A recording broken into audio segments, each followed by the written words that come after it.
Olá, graça e paz do Senhor Jesus seja com todos nós, uma ótima segunda-feira para todos.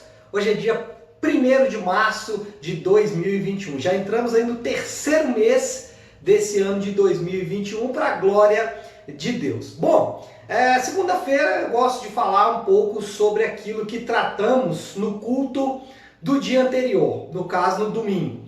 Ontem não tivemos culto, né? Nós estamos com as nossas atividades presenciais todas suspensas em decorrência do coronavírus.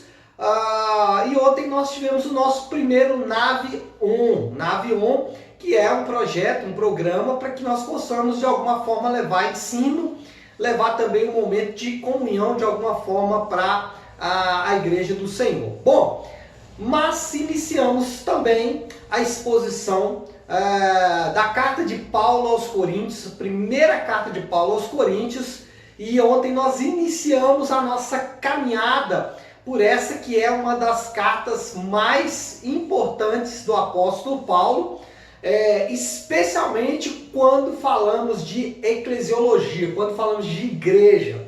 Paulo trata de problemas, Paulo trata de soluções, Paulo aplica o evangelho de forma magistral a todos os problemas que a igreja de Corinto estava enfrentando.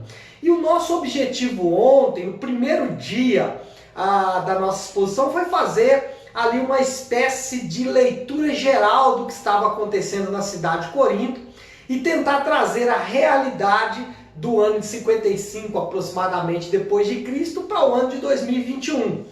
Por quê? Porque um dos argumentos que algumas pessoas usam ao ler a carta de Paulo aos Coríntios é que muita coisa que está escrito ali se enquadra apenas naquela cultura. E procuramos mostrar que a cidade de Corinto, assim como a cidade de Belo Horizonte, assim como qualquer grande cidade ou cidade, do mundo, elas têm os mesmos problemas, elas encontram e apresentam os mesmos problemas, na verdade um problema em si que é uma cultura que é hostil ao cristianismo. Então, em todo o tempo nós vamos encontrar isso e encontramos também na cidade de Corinto. E aí, a segunda parte da nossa exposição de ontem, já que a primeira parte foi para mostrar a relação que existe da igreja de 55 depois de Cristo, a igreja que estava na cidade de Corinto, e a igreja que está em Belo Horizonte em 2021, a igreja Nave,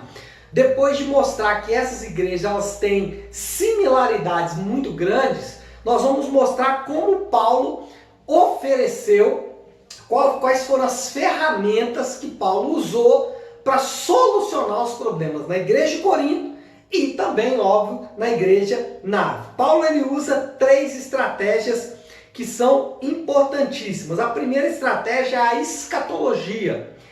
Paulo sempre apela para a realidade de que nós pertencemos a um outro reino, de que nós fazemos parte de uma nova sociedade. Uma sociedade que existe a partir de padrões diferentes, não moldados pela sociedade atual, não moldados pelas características da nossa sociedade, mas moldados a partir de uma perspectiva de Deus. Então, esse foi o primeiro ponto que nós abordamos ontem, como solução. Primeiro, fazemos parte de um outro reino, fazemos parte de uma outra sociedade.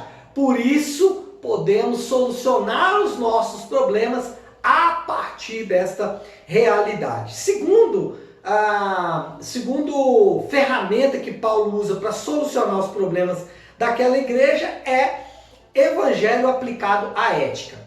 Nós vimos que existiam na igreja de Corinto vários problemas relacionados à ética cristã. Poderíamos citar aqui alguns: divisões que haviam no meio deles, orgulho e arrogância, especialmente produzido por indivíduos que tinham uma condição financeira melhor, imoralidade sexual, imoralidade conjugal, espiritual. Então ali havia uma diversidade de problemas relacionados à ética. E como Paulo trata esses problemas? Aplicando o evangelho à ética da cidade, aplicando o evangelho para solucionar a ética daquelas pessoas. E como ele faz isso? O versículo 7 do capítulo 5 é singular. Paulo diz assim: livrem-se do fermento velho, e aqui fermento tem uma relação com o pecado, e ele faz uma referência à primeira Páscoa, que os homens deviam comer pão sem fermento. Então livrem-se do fermento velho, para que sejam nova massa e sem fermento, como realmente são. Olha que interessante, Paulo diz: vocês devem ser massa nova, como vocês de fato são. Então, quando Paulo aborda a ética, ele diz: vocês deveriam ser assim, porque vocês já são assim em Cristo. Então, o que Paulo quer é que os crentes sejam o que eles de fato são, que eles foram transformados pelo Espírito Santo, que aplica a obra de Cristo na vida de cada um dos crentes. E o terceiro aspecto que Paulo usa é a igreja. E ele vai usar duas figuras principais, que é o templo e o corpo. Lembrando que o templo nunca é uma referência a um indivíduo só.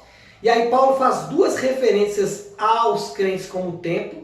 É que Deus se manifesta no meio deles e o faz através das manifestações dos irmãos. Um prega, outro canta, outro declama um hino ou um salmo, etc. e tal. E a segunda coisa que Paulo chama a atenção é que, como templo, se nós destruirmos o templo, que é o corpo, pela prostituição, pelos vícios, etc., Deus mesmo nos destruiria. E a segunda figura é a igreja como corpo de Cristo. Paulo fala: vocês já são corpo de Cristo, ou seja, vocês dependem uns dos outros. Então não faz sentido essas divisões que existem no nosso meio. Por quê? Porque um depende do outro. Então basicamente foi isso que nós falamos ontem.